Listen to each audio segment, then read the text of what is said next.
pagelaran drama kolosal dengan judul Panglima Besar Jenderal Sudirman dimainkan oleh keluarga besar UPTD SMP Negeri 2 Ngunut di bawah pimpinan Bapak Dr. Andes Soeharto, Magister Manajemen. Pemain terdiri dari 300 orang siswa, 10 pembina Bapak Ibu Guru, FKPPI, tokoh masyarakat dan ulama, masyarakat yang tergabung dalam Karang Taruna, didukung oleh Koramil 080705 Ngunut. Drama kolosal dengan judul Panglima Besar Jenderal Sudirman dimulai. Sebuah karya yang menggambarkan kekuatan dahsyat antara rakyat dan TNI pada masa perjuangan dalam merebut dan mempertahankan kemerdekaan. Sudirman lahir tanggal 24 Januari 1916 di Desa Bodas Karangjati, Kecamatan Rembang, Purbalingga, Jawa Tengah. Tahun 1932, Sudirman memasuki sekolah lanjutan tingkat pertama, melanjutkan sekolah guru HIS Muhammadiyah Solo. Beliau menjadi guru HIS Muhammadiyah di Cilacap. Sudirman aktif dalam organisasi kepanduan kepramukaan. Melalui kegiatan kepanduan, bakat kepemimpinan Sudirman mulai kelihatan. Karir militer beliau dimulai dari komandan peta. Sudirman menjadi Dayansu Peta.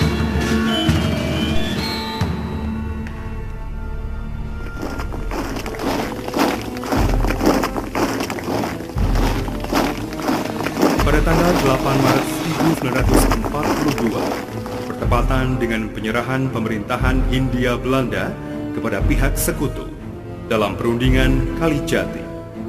Saat itu mulailah penjajahan Jepang di Indonesia.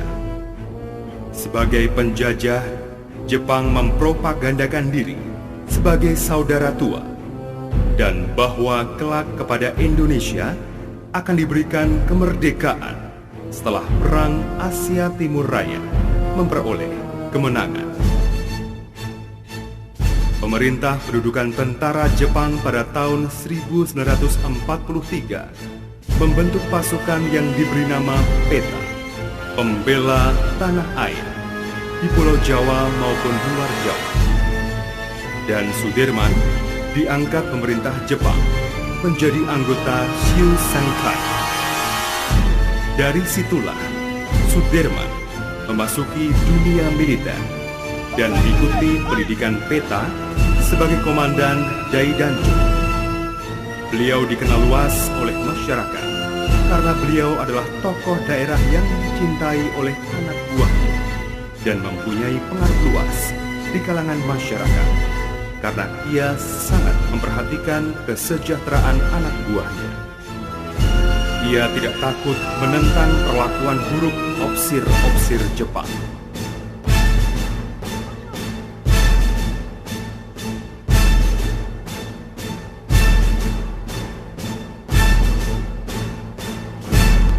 Saiji no jiwa, Orodanjo, Daidanjo Sudirman. Baik. Apa tujuanmu masuk ikut berlatih bersama tentara PETA? Saya berlatih bersama tentara PETA adalah untuk mempersiapkan kemerdekaan negeri ini. Ada beda. Oh, Kurutusuko. Tapi kenapa kamu justru membela rakyat kecil yang ada di daerah ini? Saya adalah pemuda yang berasal dari rakyat. Bagi saya, rakyat adalah jiwa saya, sehingga saya harus memperhatikan mereka. Kunino Tateya, Daidanjo Sudirman. Baik. Kalau begitu, kamu saya bawa ke Bogor untuk berlatih bersama tentara-tentara Dainipong yang ada di sana membela Asia Timur Raya melawan sekutu. Saya siap berangkat ke Bogor bersama dengan rekan-rekan seperjuangan untuk mempersiapkan kemerdekaan negeri ini seperti yang Tuan janjikan. Batana kata kasar. Laksanakan. Laksanakan. Jepang menaruh curiga terhadap perwira-perwira PETA dan mengadakan penyelidikan terhadap para perwira PETA. Daidanjo Sudirman dan perwira-perwira lainnya yang dicurigai dikirim ke Bogor. Mereka diisolir dari pasukan dan masyarakat dijadikan tahanan dan akan dibunuh. Termasuk Daidanco Sudirman yang mempunyai pengaruh besar di kalangan masyarakat dan anggota bawahannya.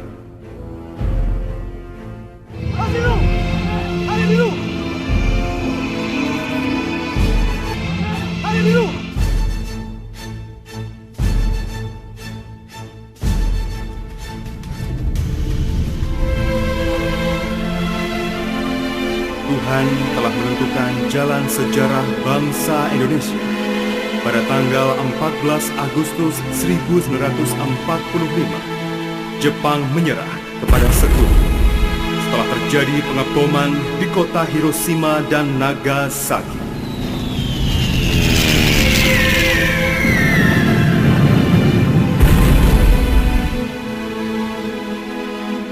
Pada kesempatan ini, digunakan bangsa Indonesia untuk memproklamasikan kemerdekaan Indonesia.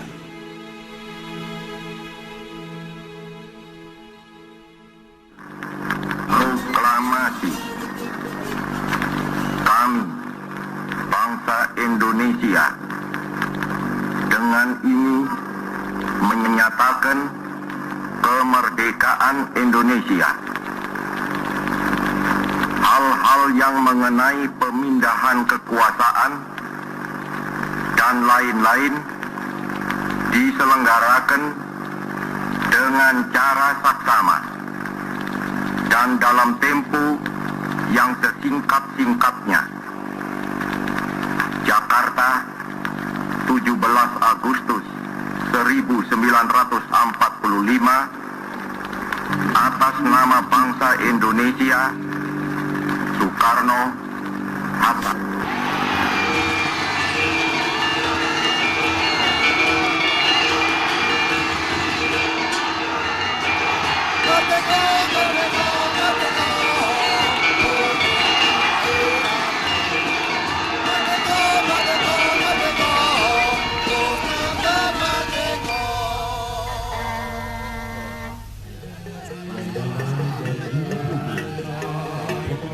Kehidupan rakyat Indonesia semenjak proklamasi kemerdekaan 17 Agustus 1945 mulai bangkit setelah selama 3,5 abad menderita dari penindasan para penjajah.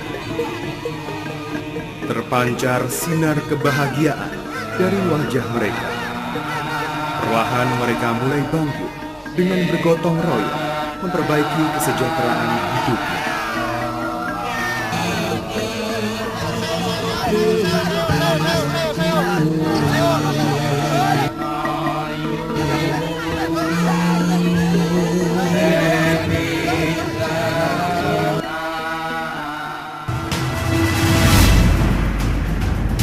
Pada Juli 1947, terjadi agresi militer Belanda untuk merebut kembali kekuasaan penjajahan atas Republik Indonesia yang telah diproklamasikan Soekarno-Hatta. Belanda berhasil menyusup dan menduduki kota Yogyakarta. Timbul insiden-insiden dengan bangsa Indonesia. Mereka melakukan penyiksaan terhadap rakyat Jogja. Kekejaman demi kekejaman yang tidak berperi kemanusiaan dilakukan tiada henti dari hari ke hari sehingga menimbulkan banyak korban masyarakat tak berdosa.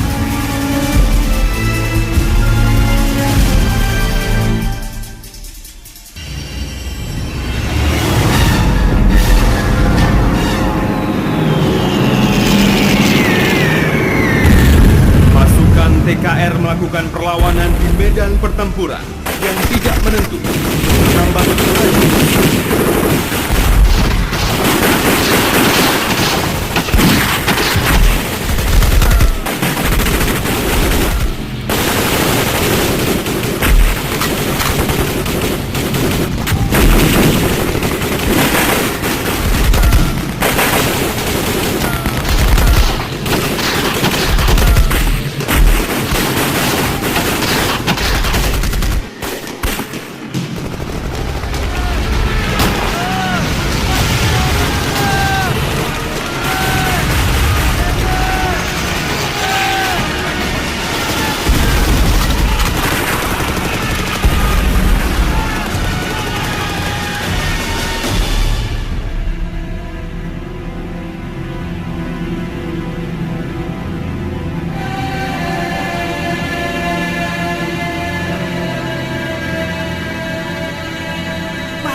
anakku gugur ning tengahing palagan ya.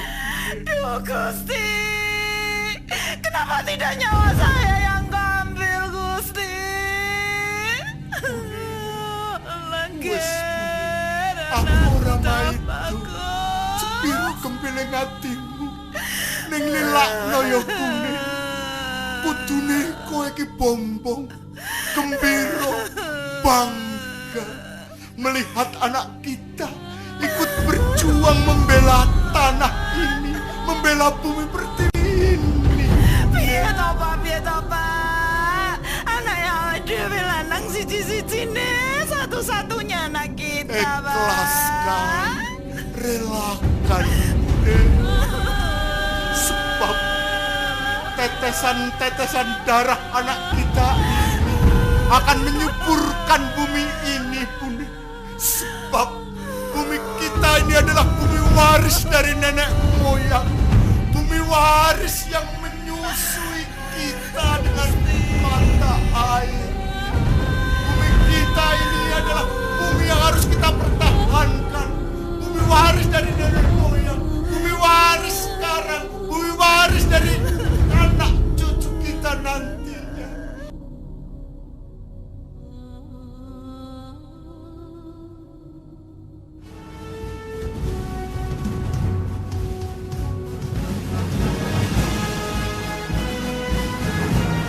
Sudirman beserta stafnya pantang menyerah. Semua kekalahan dan kesalahan dikaji secara dalam. Konsep Total Peoples seperti TB Simatupang dan Aha Nasution akhirnya menemukan strategi perorangan atau attrition strategy. Strategi ini untuk perang jangka panjang dijabarkan dalam organisasi dan sistem Werkreis. Werkreis artinya lingkungan pertahanan atau pertahanan daerah. Werkreis ini kemudian disahkan penggunaannya dalam Surat Perintah Siasat Nomor 1 yang ditandatangani oleh Panglima Besar Sudirman pada bulan November 1948.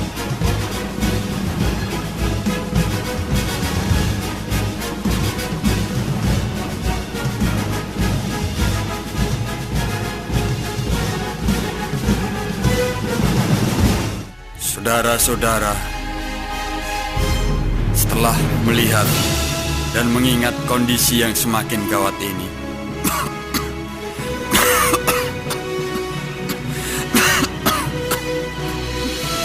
terlebih banyak komandan pasukan dan pejabat pemerintahan yang dalam pengasingan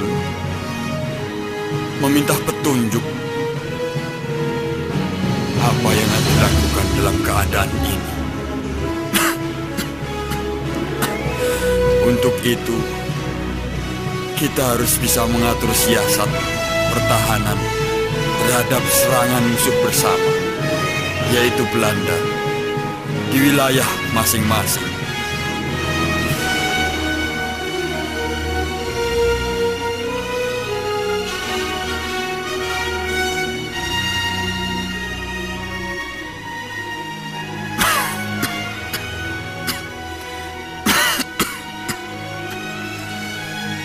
Komandan Divisi 1 dan 3 kirim kurir ke berbagai daerah dan sampaikan perintah militer serta cari berita perkembangan situasi di lapangan.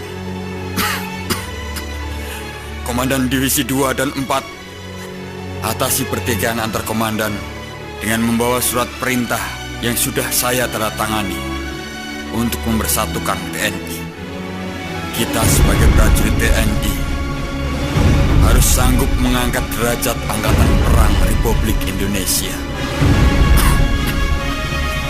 Setiap anggota TNI wajib menjalankan tugasnya masing-masing sesuai dengan rencana yang sudah ditetapkan. Laksanakan perintah ini. Merdeka!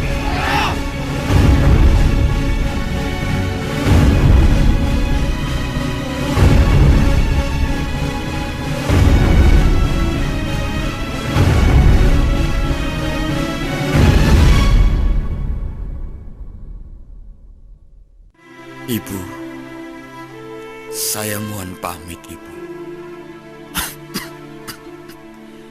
Saya akan berangkat bergerilya bersama anak buah saya, Ibu. Mohon doa restu, Ibu.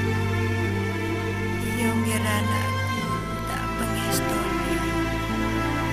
Ngaku wis ikhlas nak amarga jenengan iki kagungane negara. Dadi kudu berjuang kanggo negara ya nak ya. Ning sing atos-atos ya nak. Panjenengane lagi gerah watuk-watuk. Dijaga kedaki kesehatane ya nak ya. Matur nuwun, Ibu. Nduk Siti rene ondo ungkapno garwamu. Sangune caosno ya nduk. Kang Mas, laksanakan tugasmu. Ini sebagai bekal untuk Kang Mas bergerilya. Terima kasih, Ki Ajeng. Semoga perjuangan kita direstui oleh Tuhan Yang Maha Kuasa. Hati-hati Kang Mas. Selamat jalan.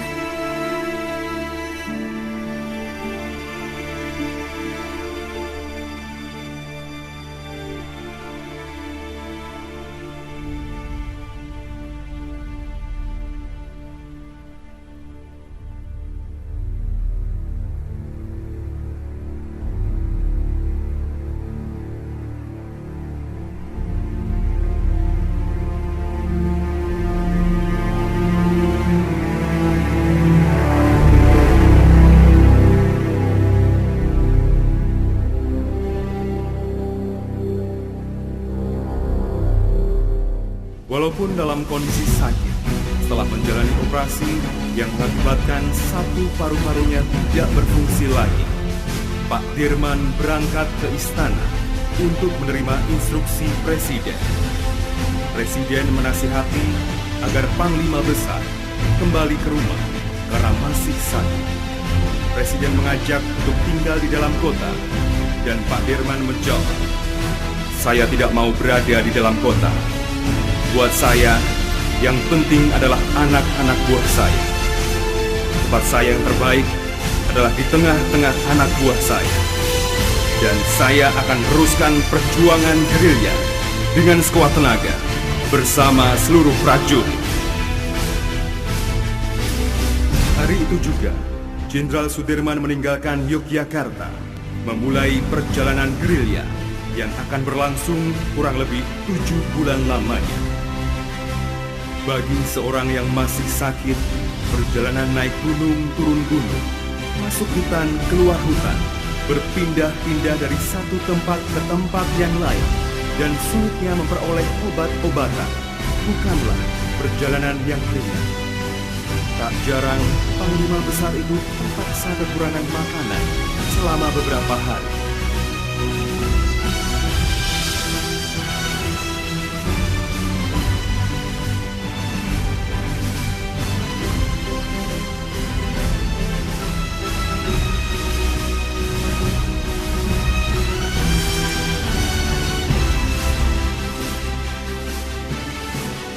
Tantangan yang dihadapi bertambah lagi, sebab Belanda selalu berusaha menangkapnya.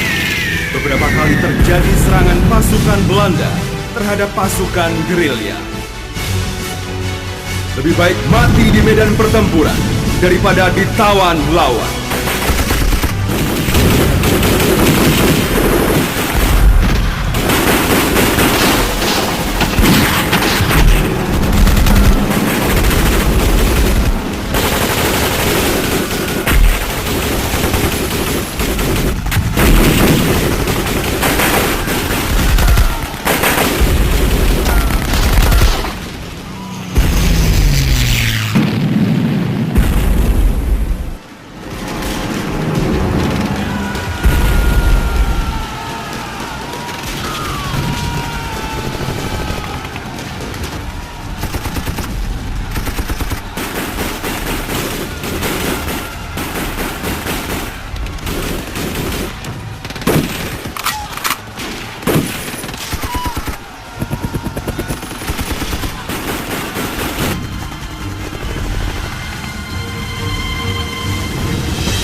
sejak tanggal 1 April 1949, Jenderal Sudirman menetap di Duku Sobo, Desa Pakis, Kecamatan Nawangan, Pacitan, Jawa Timur.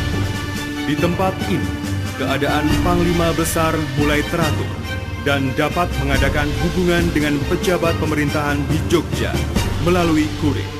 Selama bergerilya, Panglima Besar tetap mengeluarkan perintah-perintah harian, petunjuk, dan amanat, baik untuk TNI maupun rakyat.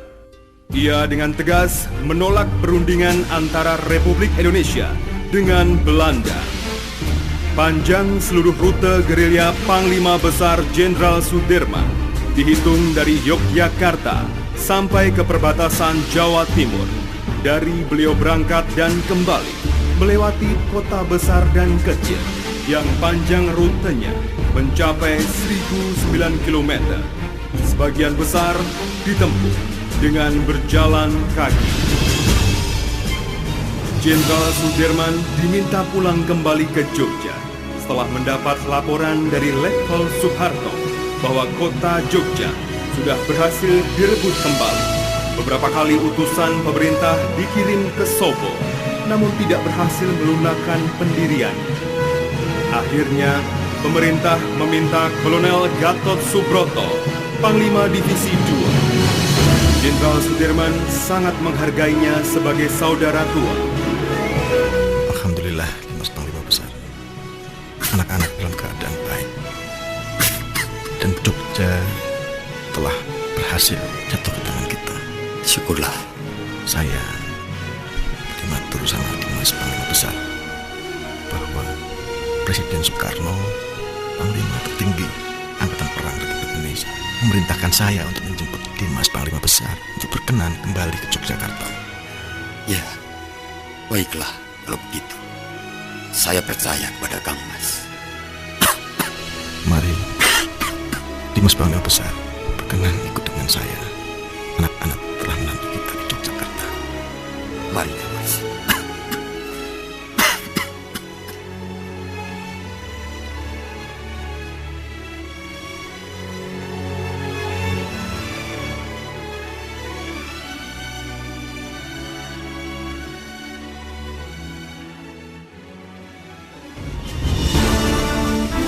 Dan akhirnya, tanggal 10 Juli 1949, Panglima Besar Jenderal Sudirman dan rombongan kembali ke Jogja, memenuhi panggilan pemerintah pusat ibu kota Yogyakarta setelah kota itu bersih dari pendudukan musuh.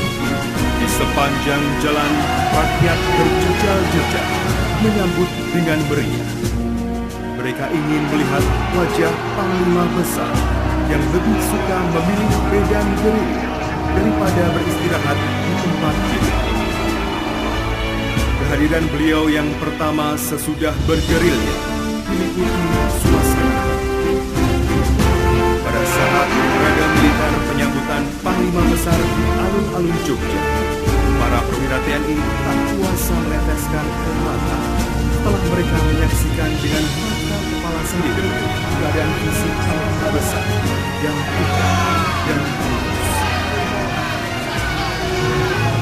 Rasa haru dan kagum bercampur menjadi satu.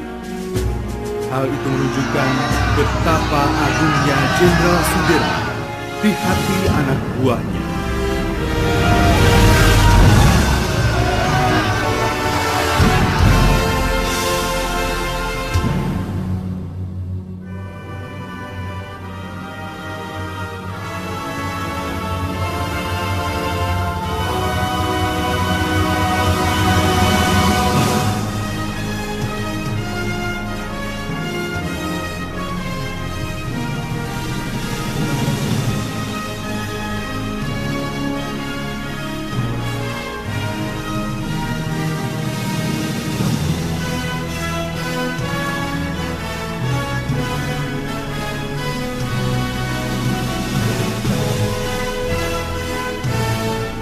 Akhirnya, pada tanggal 29 Januari 1950, Jenderal Besar Angkatan Perang Republik Indonesia itu wafat.